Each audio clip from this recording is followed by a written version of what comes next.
I'm not very passionate about anything. Well, that's because you've been spending time rejecting yourself. How can you be passionate about a person who rejects themselves? When you stop rejecting yourself, you will see how passionate you can be about yourself and about the life that unfolds from you. One thing is connected to the other.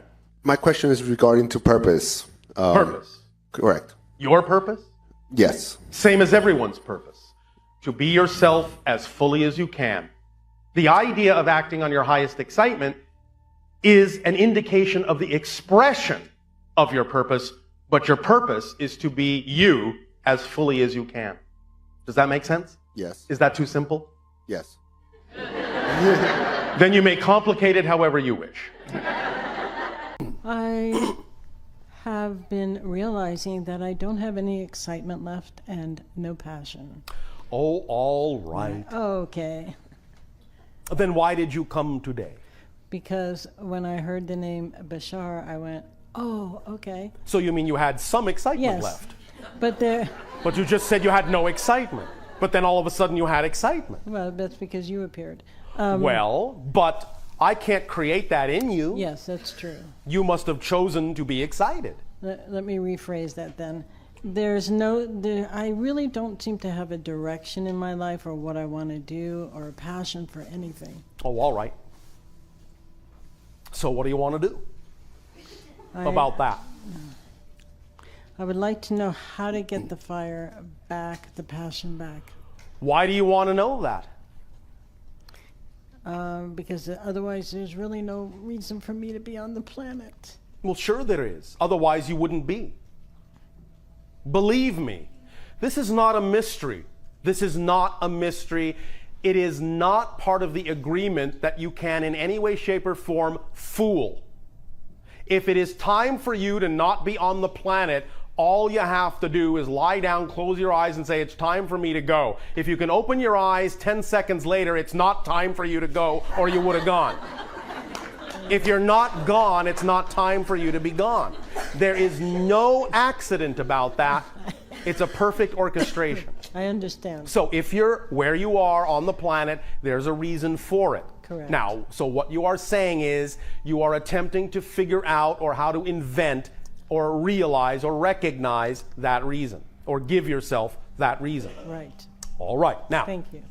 the very fact that you are asking for that Right. means you have passion, because that's what you're passionate about. Finding that passion. You understand?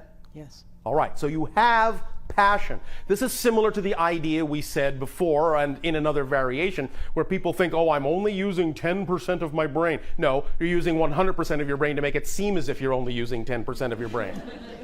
You are right now using your passion to make it seem as if you have to discover your passion. And that's exciting because you're putting mystery into it. You're interpreting it with belief systems in a way that makes you experience it lethargically or depressively, but that's what you're actually doing. You are hiding things from yourself and creating a mystery that requires discovery. You're taking yourself on a detective journey to discover your passion. All you need to do is approach this from a more positive point of view with positive definitions, and suddenly you will find that it will not be depressing or sad. It will suddenly be that you are presented with a very interesting mystery to completely redefine yourself from scratch and really find out who you are. This is the task and the challenge you have set for yourself, is to be your own detective novel. And find out who you are, look for the clues, get curious, explore the mystery, see how this goes with that or that goes with this, and why did that happen, and what does that mean, and what meaning am I putting into this? And approach it that way, and you will find that that journey will be very, very engaging indeed. So the approach is really what needs to shift here, not the idea of finding your passion. Your passion is to find yourself through mystery. You just need to change your approach to the idea that that's what you need to do. Does that make sense? Yes. But it's like I have no drive to do it. But you don't need drive. And I resist. I try. All right, now you're on to something. Okay. The resistance tells you that there is energy there. And again, the only reason you're experiencing the energy as resistance is because of the definitions that you have. Do you have any curiosity about yourself at all? Yes. What? The original self. That The- I know that I'm all much right. more than I am. Then that's all it takes. The curiosity will create the drive. Just maintain the balance in the curiosity energy. Maintain a presence in curiosity to find out who the original you is. That's the detective mystery. You don't need drive. Curiosity will do it. It will bring into your life circumstances that will arouse your curiosity further, and you will then take steps. Don't think about it as needing drive. Just remain curious about who you are as openly as you can, and it will start a momentum rolling. One moment. Is there any place on your planet that you would rather be physically? I've been asking myself that, and What has come up? Don't edit it. okay. What has come up? Don't put conditions on it.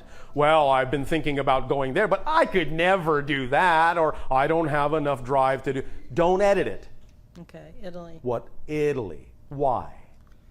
It's just the green and the peacefulness of it. Oh, and it has nothing to do at all with the fact that that country on your planet is primarily known for passion, is it?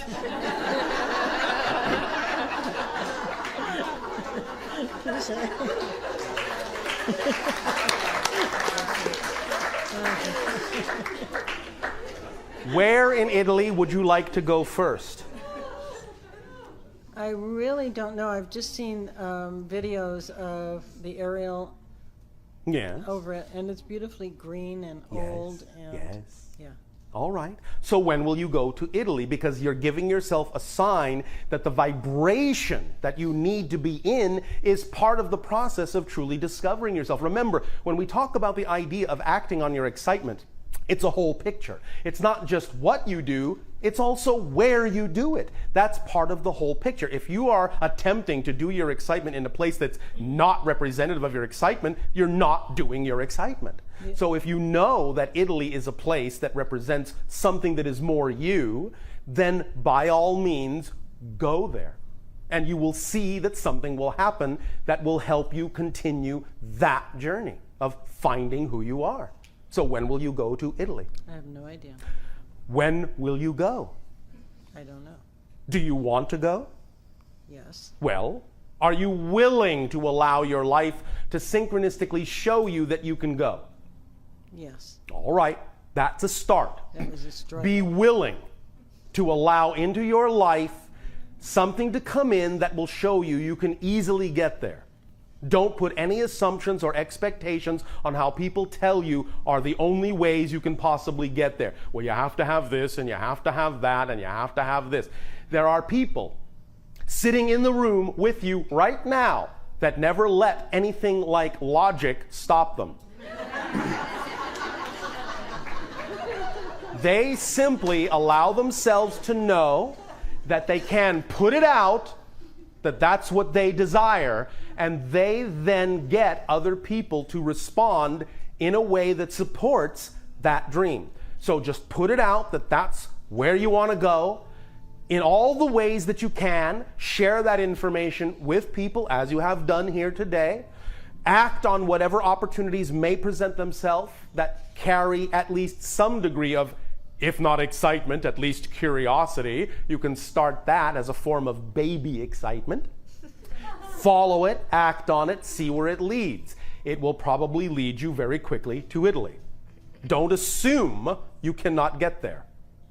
Because if that's what's enticing you, if that's what's calling you, the call lets you know you will get there if you simply move in the direction that presents itself.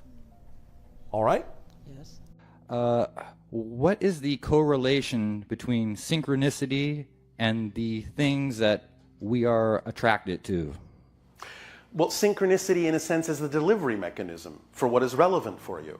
As we have said, synchronicity is one of the tools in the kit of excitement. It's the organizing principle. So when you're following your passion to the best you're able with no insistence on a particular outcome, it opens up the toolkit of excitement that contains all the necessary tools that start working for you. And the tools become the driving engine, that is your passion moving you forward. It's the synchronicity, which is the organizing principle that brings to you the circumstances and information and situations in exactly the correct order, at exactly the correct time, in the way you need to act on them. It also brings you things along the path of least resistance. It brings you things that is the path that connects you to all other expressions of your excitement in life. It brings you everything that will support you in whatever form of abundance you need to be supported to allow you to continue to act on your excitement. It brings you the reflective mirror that reveals to you anything within your unconscious mind that might be out of alignment with your excitement, so you can identify it, let it go, bring that energy back into your alignment.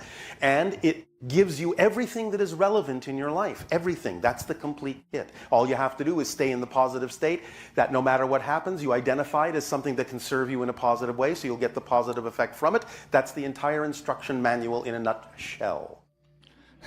Well, that answers everything nicely. Thank you. Thank you. It does you no good to just dump your old beliefs and act on your passion only if you really don't believe that your passion can support you, because what that means is you actually haven't dumped your old belief. Okay. Make sense? Yes. And right. What about, like you mentioned that I don't need to dump that old belief system, but how about accepting that new belief system? Yes. And really believing that my passion can support me in some way. I don't know how. Yes, and you don't have to know how. Right. All you need to do is act on your passion to the best of your ability in whatever time your belief system allows you to do so. And eventually, if you're open to it, your passion will synchronistically show you that it can begin to support you. So, I mean, what I'm saying that you said you don't need to, and sounded like you said I probably shouldn't. I said you don't need to let go of the beliefs that are supporting you before you find out that the beliefs you would prefer to support you can. Okay. Is that clearer? Yes, it's clearer. Thank you. Okay, so, then I can just shift my energy toward believing that my passion, if I just follow the passion, everything can follow.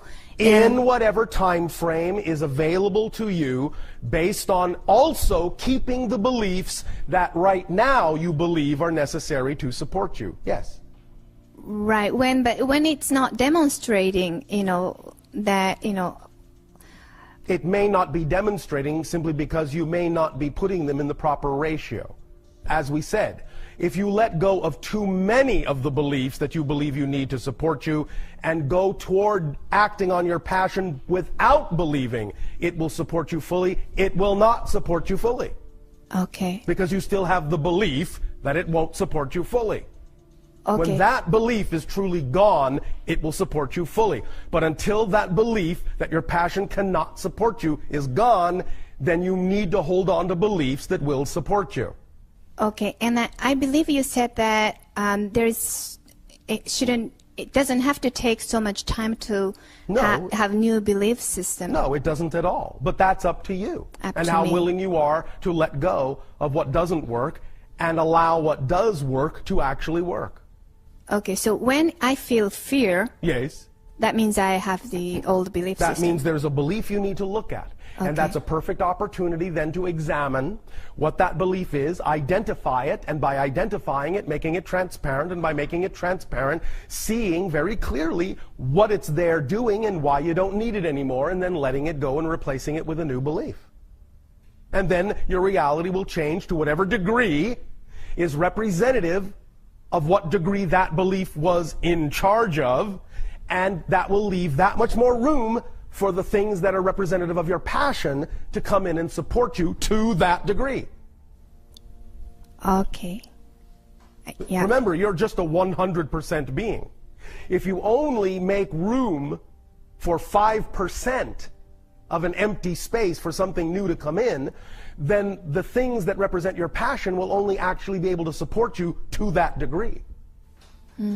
But the more space you make for them, the more they will fill that space and support you to that percentage. Okay, so it's All right. a matter of beliefs. Always Always. a Okay. matter of belief and percentages and ratios of belief. Okay. I'll work on that. All right, thank you. Thank you, Bashar. You are welcome. When we talk about the idea of acting on your highest excitement, we don't necessarily mean it has to represent itself right away as a career or life-spanning project or anything of that nature. All we're saying is if you don't have something expressing itself that way, begin simply. Look around. Just look at the options available to you. Simple, everyday options. Walking, reading, singing, writing, having lunch with a friend, whatever it may be.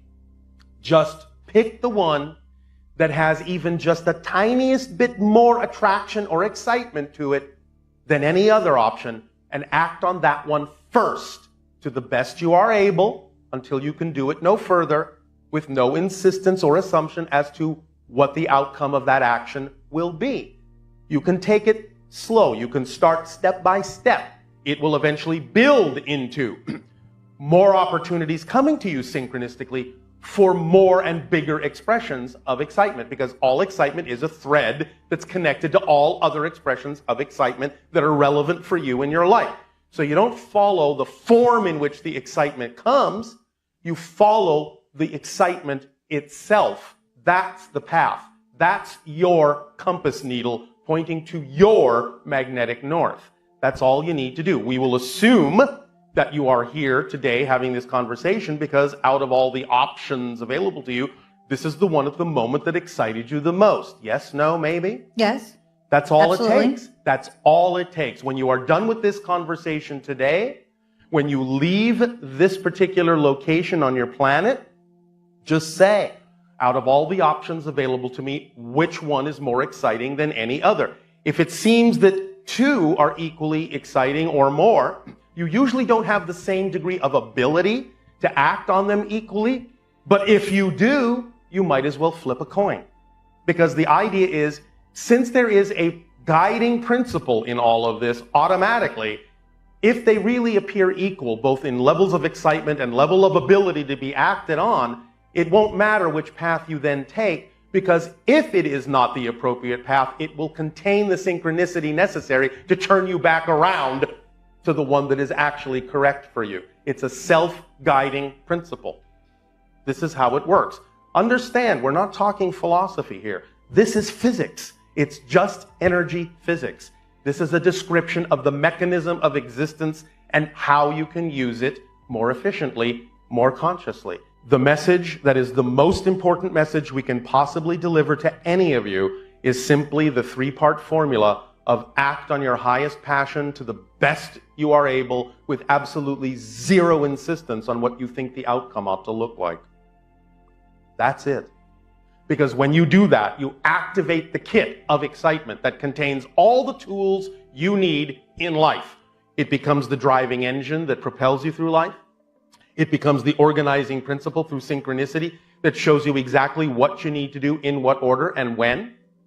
It becomes the path of least resistance that allows you to flow through your life in an effortless way, a joyful way. It becomes the path that connects you to every expression of your excitement that is relevant for you to express in your life. It becomes the reflective mirror that reveals to you anything within you that is out of alignment with that excitement, so you can identify it and let it go because it doesn't serve you, and add its energy to your overall excitement. It is the thing that supports you in all the ways you need to be supported in order to allow you to continue to act on your excitement to the best of your ability. And it will absolutely leave nothing relevant out. It is a complete kit.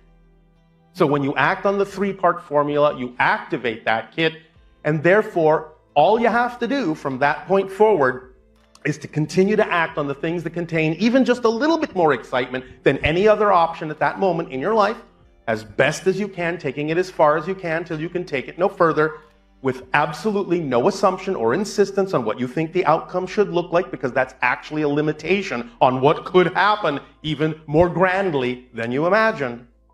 And by doing that, and then every single circumstance that comes up as a result of the actions you take, just make sure you always know that it's there for a positive reason, and you will always get a positive effect from it, no matter how it looks. Even if something crops up that you don't prefer, if you know that that happened for a positive reason, you will get a positive and beneficial effect out of it instead of identifying it or defining it as a negative. That's all you have to do. That's the whole formula. There's nothing else to it. It's that simple. Does that help you? Yes. Hi, Good day, good day. how are you? Perfect, and you? I'm good, a little bit nervous, but good. So I wanted to ask you because guilt is very much present in my family, and um, last week, exactly a week ago, my uncle died, has passed away, Yes. and my uncle who's a brother of my grandma. I still call him an uncle. And he passed away unexpectedly. His mother feels a little bit guilty for this. Why does she feel guilty? What does his passing have to do with her? She said that she's a very simple woman. Like, I don't care. What does his passing have to do with her? Did she kill him? she said that she was talking bad behind his back about him, and that's why he died. It's not why he died. These things are chosen by the person. The timing, however, can serve her in recognizing that perhaps saying things behind his back that are negative gives her an opportunity to recognize through the idea of the alignment rush that she may have been out of alignment in doing so. But to continue to wallow in the guilt means she's not learning the lesson that he has given her the opportunity to understand. So why not learn the lesson because of the timing of the death that put her in touch with the fact that she may have been out of alignment in saying the things that she said behind his back, and use that opportunity to propel herself forward in a positive way, which is what would be the wish of the person that died. Okay. Do you understand? I think Once a person is in spirit, they're no longer the way they were in physical reality. They are made and wrapped in unconditional love and only wish the best for those that are still physical. So the timing of the death, even though it was chosen by the person who died, is an opportunity for those left behind to realize what their relationship to that person was. And if they're feeling the guilt, the rush of alignment or the rush of misalignment, then they can realign themselves and not spend more time in guilt, which is exactly the opposite of what the spirit of that dead person would now wish for that person. It's a lesson to be learned. It's an alignment to be corrected.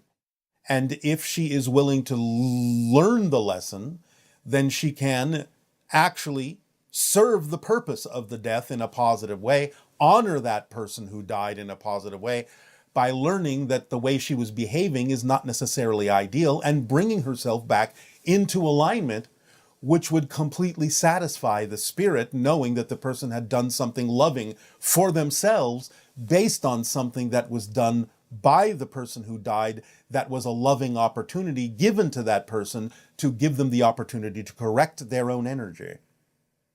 Does that make sense? Do you understand? yes. So if you can explain that to her, maybe it will help her. Yes. But if she continues to wallow in the guilt of what she has done, then she is only continuing to dishonor that person's choice to die at that time, instead of learning the lesson that that person has given her. Thank you. If she is willing to realign herself and not continue to wallow in guilt, more messages will be able to come and she will be able to receive them herself. Okay, thank you. And also, I have a question about a full moon. So Yes. I've noticed and how it impacts people's actions. So I've noticed that. One moment. It does not impact people's actions. Their belief about it impacts their own actions. Remember, everything in physical reality is a reflective symbol, not a cause. It's a reflection of what's already going on in your consciousness, a reflection of your belief systems, to point out to you what kind of belief systems you have. So the impact you're feeling is caused by you and those people having a particular belief about their relationship to your moon that then causes something in them to change. It's not being done by the moon. The moon is being used as a symbol, as a permission slip to allow those people to do those things to themselves. You understand the difference? Yes, there is a belief system that of people that the moon has impact on them, but it's not necessarily the moon itself. It's that it comes from within rather than from the outside. The moon is a representation of many different kinds of beliefs that allow people to experience certain things they wish to experience, but don't necessarily believe they can experience it on their own. Therefore, they use symbols like the moon to have the experiences that they don't believe they can create for themselves. Okay. So, because like, what I wanted to say is that I've noticed that oftentimes these people on full moon days, they're like, for example, a lot of people in emergency rooms and like Again, crazy. It's all about the idea of their own belief system and their relationship to the symbol they are using to give themselves permission to move in a certain direction, and that could be positive or negative. Mm-hmm. It's not like a greater chance to manifest things in life. It's a greater chance if certain people believe that it's a greater chance. Mm-hmm. Yes. But again, everything in physical reality is a reflection of what's going on in their consciousness. It's not a cause of it. Mm-hmm. Okay. And I also wanted to ask, because so I'm Polish and I have a lot of family in Poland. Yeah. And my closest family, my brother, really likes living in Poland. Yes. And in my opinion, it's maybe not the best place to live because... Well, that's not your choice to make, is it? No. You can share with him your ideas about why you feel it might not be the best place, but you still have to allow him to make his own decisions if he is actually truly happy there. Remember, you don't know what his life path is, and whatever it is that's going to happen in that particular area may be something that he has designed himself to go through. You can't make that choice for him. You can only share with him the idea of why you might have a more positive experience somewhere else, but don't necessarily say it from the idea of fear. Otherwise, you're just reinforcing the negative side of any particular issue that may occur. Mm-hmm. So it's not your life.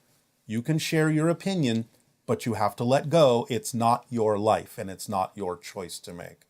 Okay. The thing is that he's a part of the family, and I still care about him. Well, of course you care, but if you really care, you will allow him to make his own choices. You will give him the opportunity to make different choices, but you have to let him make his own choices. Whatever people do with whatever information you share with them is none of your business. So if you really care for someone, you will let them make their own choices after you have shared with them the option of other choices they can make. Because again, you don't know what his path is all about. Mm.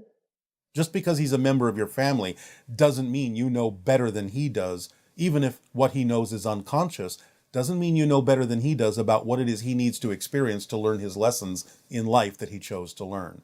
So be loving. You can certainly afford him the opportunity to hear you out and know that there may be other choices he can make. But when he makes his choice, that's his choice. And the choices he makes, it's none of your business. Just keep loving, keep supporting in whatever way you can. Okay. And I wanted to ask, what is the secret to a long-lasting marriage? Communication, clear communication, support, and allowing each being in the relationship to see reflections that will allow them to become more of who they truly are. Not any imposition of suppositions or insistences or assumptions about what they should be, but to allow them to become more of who they truly are. And that happens through support and clear communication investigation of deep belief systems, why people choose to do what they choose to do, to understand each other and support each other in ways that allow each of the people in the relationship, again, as we said, to become more of who they truly are, to find their self-empowerment. Would you say that patience might have something to do with it? No patience is required. The only reason you require patience is because you're being impatient, because you think you know better than someone else and they're not doing what you want them to do. Thank you.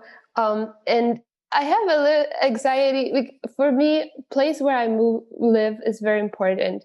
And I have a little bit of anxiety when it comes to making a decision which city to live in. And it's Why? Why do you have anxiety? Do you not have the capability of simply being attracted to something that you love, that you enjoy? Well, what's the anxiety about? There's always the fear of like making the right choice, losing something. You will always make the right choice, even if it's the wrong choice. Because synchronicity, if you allow synchronicity in your life, will show you where you actually need to be. So even making what is not the correct choice will allow synchronicity to turn you around and provide opportunities that will take you to the correct choice. So you can always rely on synchronicity to be your guide. So again, don't heap judgment upon yourself for making a choice that may be out of alignment. If you trust synchronicity, it will show you the way. Okay. So there is really, because my fear was like, oh my God, I'm going to lose all the people that I know here when I move. Well, that's going to happen if you relate to that in terms of fear, because then you're creating it to happen because you're afraid it will happen, which is the same thing as manifesting it. So again, if you understand that all the important things that are relevant for you in life will not go away if you simply follow the flow of synchronicity, then you'll be fine. And if something does go away, then it needed to. Okay, so just focus on the positives and that everything works out for me. Why not? Why not? Why make any other choice? Even if something happens that you don't prefer, you have to know it's got to be there for a reason that can provide you a lesson that you need to learn, and therefore that's a positive thing. That's how you use what you don't prefer in a way that you do prefer. Okay. Yes? Stop worrying and just focus on the positive. It's exactly what we were already talking about. Stop heaping judgment on yourself and just get on with living your life in the best possible way you can, by providing yourself opportunities that you can learn lessons from, which is the whole point of why you are here in physical reality anyway. The process is the point. The journey is the destination. There's nowhere better that you can possibly be than to experience what's happening right now in your life and learning from it.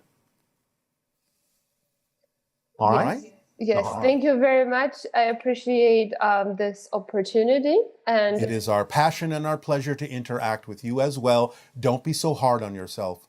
Don't be so confident about your lack of confidence. Okay, I'll keep All that. right. Thank you. Bye. Hi, Bashar. Andy, you good day. My question, I think it's about discernment.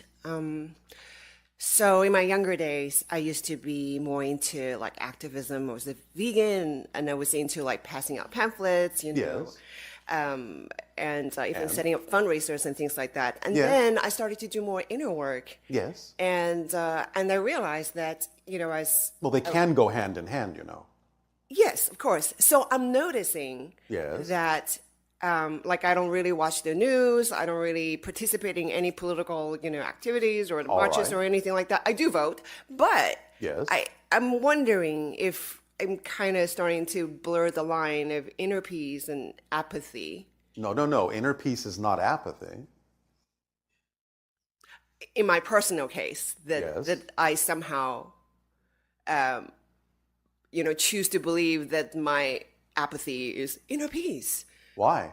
You know the difference between the two, or you wouldn't have two different words for it.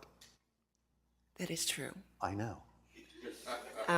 So you know what apathy feels like, and you know the difference between that and inner peace. Okay. So where's the confusion? I guess the confusion is, I don't know, like, I guess the confusion is like I don't feel exactly called to take strong actions. What do you feel called to take strong actions in? Well, my personal creative projects and Such as? such as What are you excited about? What are you passionate about doing that you're not doing? dancing and other creative like traveling, and I do those things. All right. But is there something else you're not doing that you would prefer to be doing? Well, when a friend was sharing with me about what's really going on at the borders, with the Yes. what the ICE is doing and all that stuff, and I was my first reaction was, well, this is What would you prefer to be doing? I don't need the backstory. I feel like I should be more involved. Not should. What do you prefer to be doing? I prefer to do creative projects that make me feel happy, but I feel like maybe I can, on a personal level, make small donations or, Do whatever you wish, but what we're attempting to lead you to understand is that if you are acting on your true passion, some expression of that will actually be helping more than anything you could do that is not an expression of your passion. Okay. You understand? You may not understand how those things are connected. Yeah.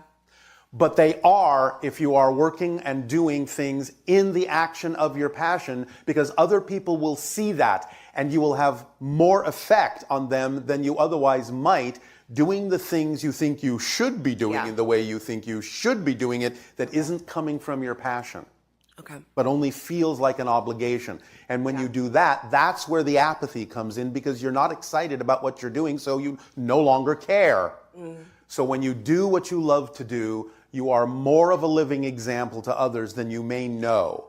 Even someone you may never meet, seeing you walking down the street being this wonderfully happy person because you are creatively expressing yourself, may have more of an effect on that stranger than you would ever have an effect on people you know when you're doing something that you don't love to do. It may change everything for them in their lives just by seeing the living example you are of following your passion. You don't have to know exactly how those people get impacted by you. You just know that they are being impacted where they need to be. By you being yourself, that's the whole idea.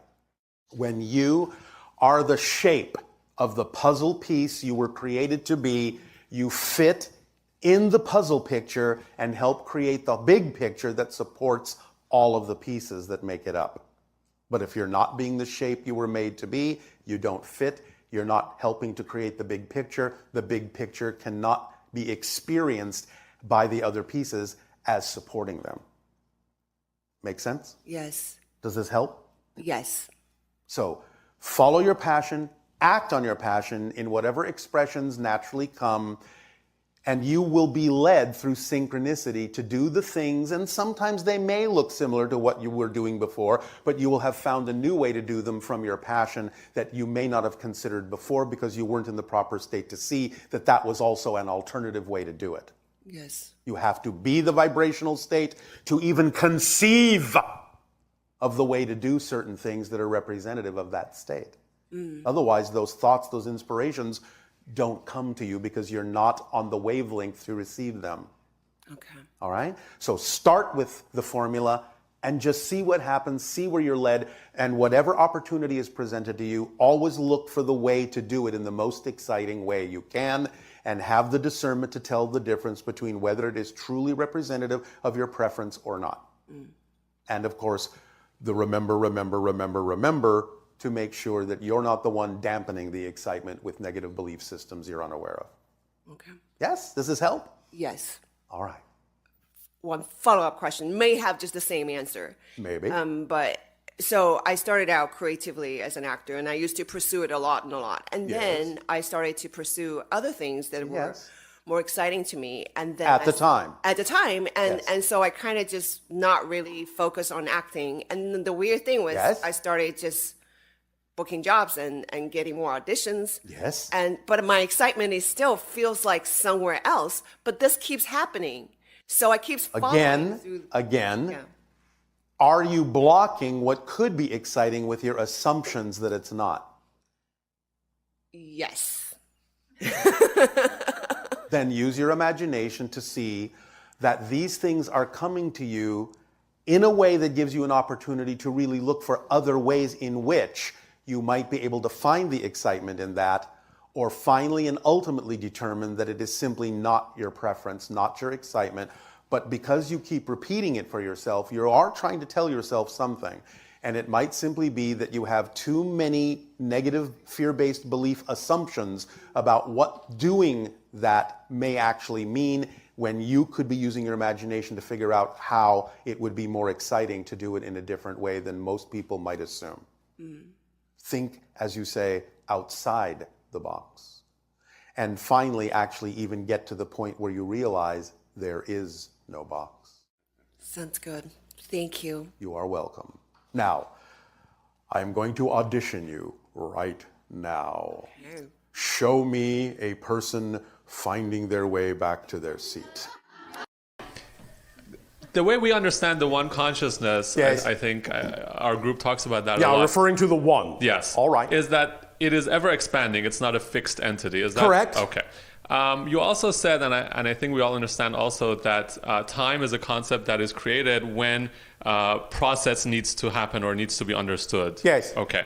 Now, we also understand that the one consciousness does not experience time, or does not sort of... Well, not the way you do, although it is obviously aware of the concept of time, since Right. it is created within the one. Fair enough. But then let me ask my question, and maybe that will all make right. it more specific. How does that process of expansion of the one consciousness Yes. occur without being subject to time? Does that make any sense as a question? Well, yes, it makes sense, and it may or may not be translatable in your experience. I will do the best I can to explain it in human words. Thank you. First, let's get some terminology so that we are on the same page. To us, there is actually a difference between all that is and the one. They're not quite the same thing to us. Because all that is does not know itself as all that is. But the one knows itself as the one. That's the difference between the two. The one represents the first level of reflection that creates everything else, from the one on down. So, in order for all that is to experience itself, it does then, within itself, shall we say, create a separation, a division, that then becomes known as the one. Obviously, that must involve some sense that you would recognize as a space-time separation. But it is nowhere near as concrete or crystallized as what you call typically space and time in your reality. It's nowhere near as fixed. But it obviously is there to some degree, and it is being used in that sense to create the first separation that then creates all other separations into denser and denser and denser levels of space-time. So yes, the template is even on that level, but it is on that level in its purest, simplest form, only creating a single division that still is experienced by the one as a now eternal moment, but is experienced by the one as the one, whereas all that is has no such experience at all. Does that make sense? Very much. Just to follow up a little bit on that. So more follow-up, yeah. When that first split happens, yes, and the one is created from all that is, yes. right? Is there another entity that's created? Because when you say split, we always think of something splitting into two or more. Well, all that is still all that is. Of course. Now, in the one, in that moment of the creation of the one recognizes itself as also the totality of polarity.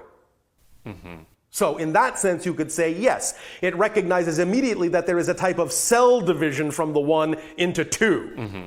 A this and a that, a light and a dark, so on and so forth. A two-ness, you could call it. Yes, a two-ness. So the one becomes two automatically, because remember, it is still an aspect of all that is, and as an aspect of all that is, it must contain all that there is, but it contains it and recognizes and experiences it in a manner where it recognizes it as polarity. Mm-hmm. Whereas in all that is, there is no such recognition at all. Got it. All that is just all that is. Sure.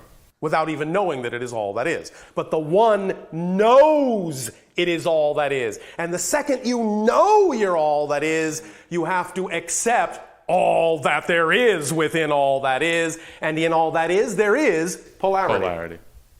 So the one becomes the two. Got it. Instantly. Yep. Which then again diversifies into all the other things. So yes, it's a logical progression. Great. Make sense? Very much. Thank you. Thank you so much. Bashar, thank you so much. I'm so glad to be here. Actually, you answered one of my burning questions that I had forgotten even to make a note of. Did we pour some water on it? Yes, you did. All right, thank you. Bashar, I have a couple of questions about the different dimensions. Yes. We have been talking about a fourth and a fifth dimension. Yes. In general, can you help me to understand, is there physicality there as well, or duality exists? Well, one moment. Okay. First of all, we understand in your reality, in your language, sometimes there is some confusion of terminology between the concepts you call dimension and density.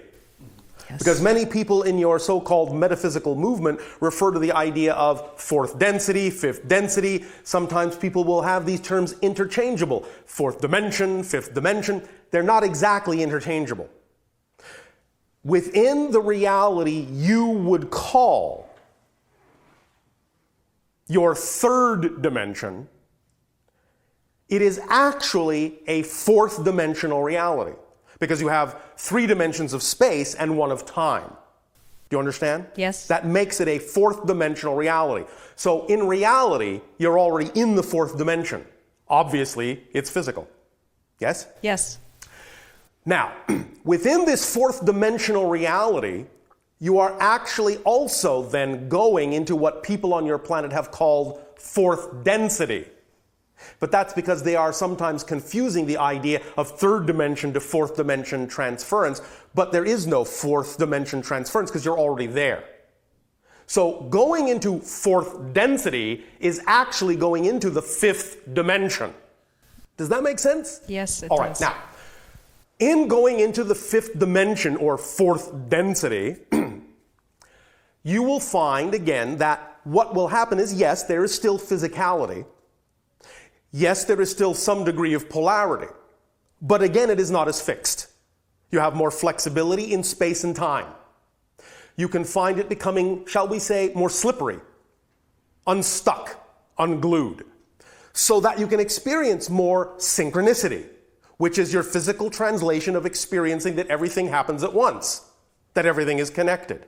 So a symptom, shall we say, a symbol, a marker of transferring from the fourth dimension to the fifth dimension, or from, if you wish, third density to fourth density, however you wish to frame it, same thing, is to relax the idea of that structure we talked about before that has been imposed upon your consciousness, and let it be a little bit looser so that you experience more of the now, and thus relax the concept of space and time so that you can become more slippery in space, more slippery in time, and find your consciousness moving around in space and time a little bit more fluidly. For example, here is an illustration of how such things can happen beyond the idea of experiencing more synchronicity. Have you ever found yourself getting somewhere physically when you knew it was impossible for you to get there in the amount of time you had, but you got there on time anyway?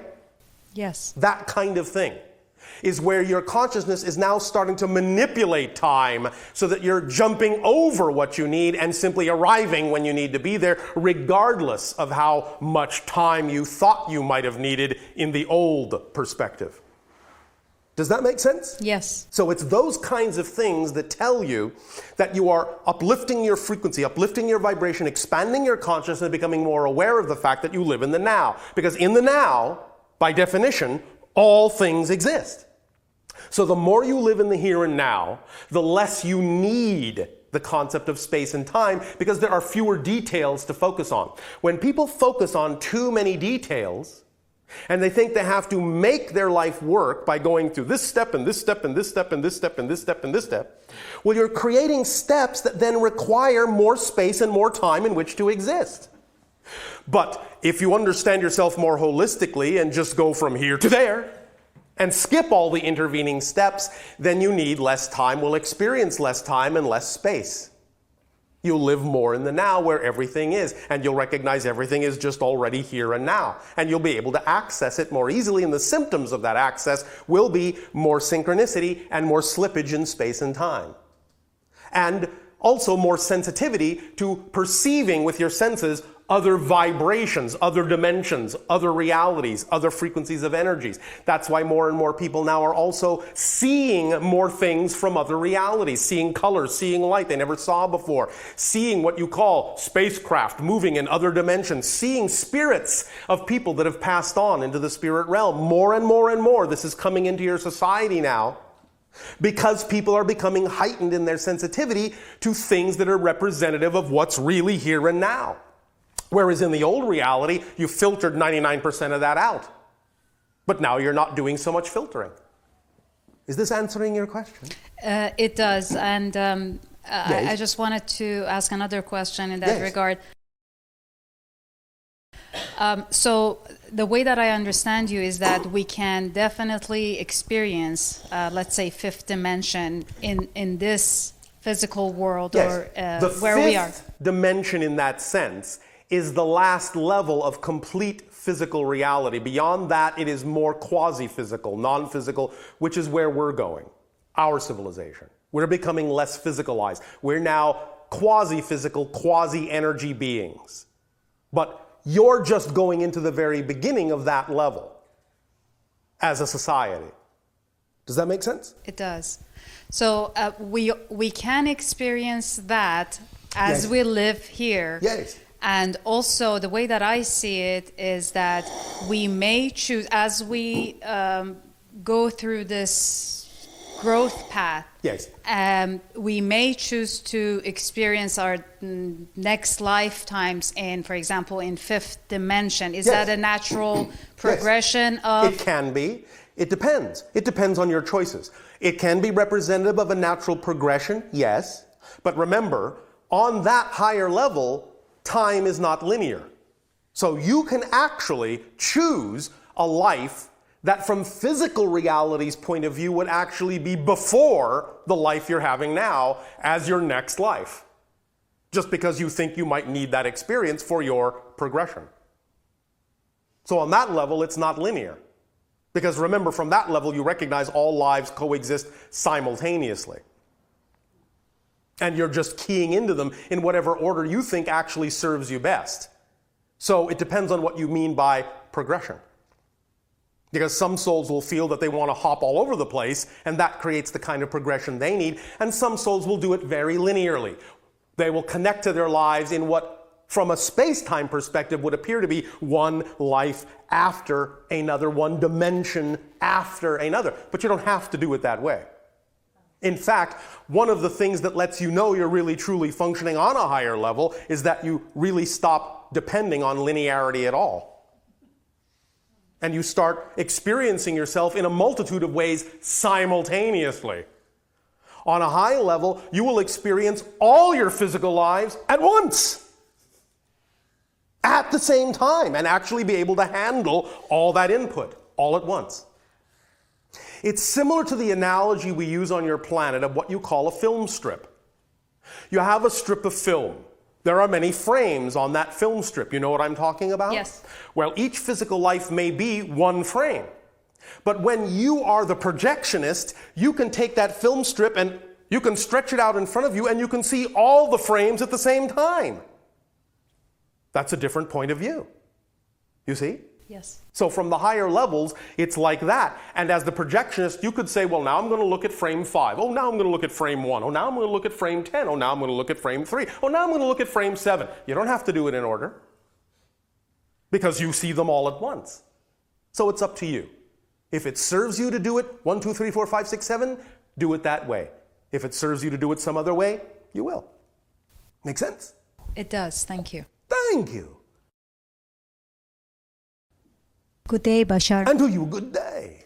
In one of your sessions, Yes. you mentioned that in the history of mankind on Earth, Yes. some unexpected incident happened, and that between Earth and another galaxy. A galaxy. Or Are you sure that was the word that was used? maybe galactic, or another What is it you are beings specifically referring to?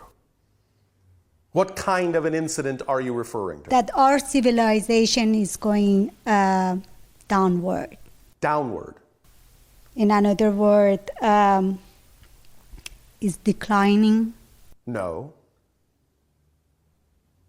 If your civilization had chosen to decline, it is probably very unlikely we would be speaking with you. Because we represent the idea of your civilization ascending. Does that make sense? Yes. Now, there are other parallel Earths that are going to experience decline, but are you going to be in that one or the one that's ascending? It's your choice. Does that make sense? Yes, yes. Is that answering the question? Or is there something else about this that you are referring to? Can you elaborate on the last point you just made about the parallel Earth? Oh, one moment. First, I want to know that we are clear. Yes, we are. Are you sure? Yes. All right. If for any reason some of this is not clear, by all means speak up. All right? Okay. Thank you. Now, again, everything exists all at once. Anything that can exist does exist. Anything you can imagine, somewhere, somewhen is real, because you can't imagine non-existence. Go ahead, I'll give you a moment, try. There, you see? You can't imagine non-existence. Remember, nothing is not non-existence. Non-existence, by definition, is something you can't experience. So, anything you can imagine, any other version of Earth, any other choice, any other branching choice you may have made is being made on another Earth, or in another reality, or in another dimension. Everything is being experienced that can be experienced. That's why all that is called all that is. Not all that is except for this. It's all that is. So, just as you are experiencing the Earth you are experiencing now, there are also an infinite number of parallel reality Earths experiencing themselves as well. On some of those other Earths, there may be other versions of you. On some of those other Earths, there may not be. But there are an infinite number of parallel Earths experiencing anything you can imagine. Some of those parallel Earths have destroyed themselves already. Others have not. Is this making sense? Yes. Is there some specific discussion you wish to have about this concept of parallel reality? I can try to interject here and try to tell me if I'm maybe helping with your question, because I kind of think I'm getting where you're trying to go. There is, Bashar, a version of the history of the Earth, yes, as we're experiencing the Earth right now, yes, that basically posits that at some point in the past of the Earth, yes, there were beings from elsewhere that came or that yes. decided to intervene. Are you intervene. referring to the Anunnaki? Yes. Oh, all right. Okay. Yes. So, and they interjected their genetic material into the hominid life form that existed on Earth and helped create the human form into which souls could incarnate. Yes. Okay. But Great. why do you think your world is in decline because of that? I don't. My question was going to be more yes. in the terms as follows. Yes. Is that intervention, in fact, something that has had, shall we say, negative effect on the Earth since that time on? In other words, it is an interaction that has had an effect that is positive or negative depending upon how it is used and viewed. Okay, let me ask that differently then. I understand what you're saying.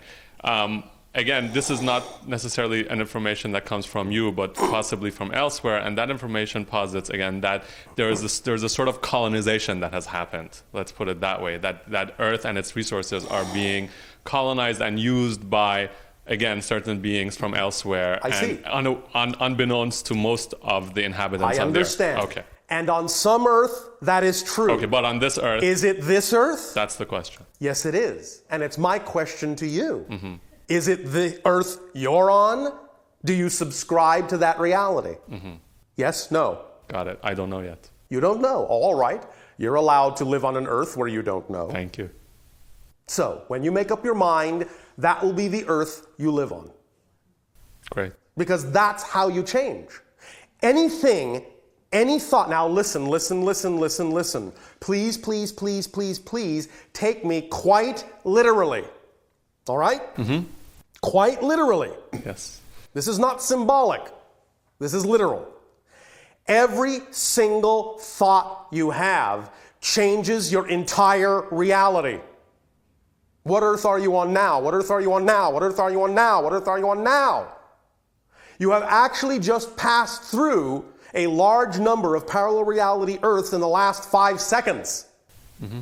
Every thought you have means you're in a different reality. The only reason it seems like the same Earth is because a level of your consciousness agrees to experience it with each other that way. But not only are you experiencing a variety of Earths together, you're experiencing a variety of Earths separately that you have to agree you're experiencing together. Yes. So, whatever you decide is the truth of your world at any given moment will be what you experience. And remember, the past does not create the present. Yes. The past is the result of what you decide the present to be. Make sense? That makes perfect sense, and I've recently come to understand what you just said very much with my brain. Yes. Of course, living it to the point where I understand it with my whole being, and that I live my life according to that idea is a whole nother level. Would you like it not to be a whole other level? Sure. Then when you say that statement, don't put the words "of course" in front of it. Mm-hmm. Great. You understand? Yes. All right. Thank you. Now you get it. Thank you. You're welcome.